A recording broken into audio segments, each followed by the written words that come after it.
কিয়ামতের দিন নবী সাল্লাল্লাহু আলাইহি ওয়াসাল্লামের কাছে কোরআনে আছে, ফাকাইফা ইদা জিনা মিন কুল্লি উম্মাতিন বিশাহিদ ওয়া জিনা বিকা আলা হাউলাই শাহিদা।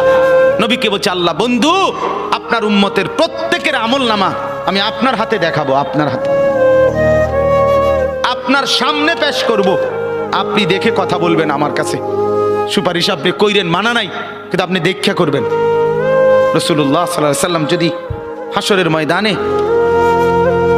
এরকম আমলনামা খুলে উল্টায় আর পৃষ্ঠার পর পৃষ্ঠা দেখে ফজর নাই, জোহর নাই, আসর নাই, মাগরিব নাই, এশা নাই, শনিবার রবিবার, মদ জুয়া, অবৈধ উপার্জন, গান বাদ্য, নাটক, সিনেমা, জিনা, ব্যভিচার, বেহায়া, বেপর্দা সব উল্টায়।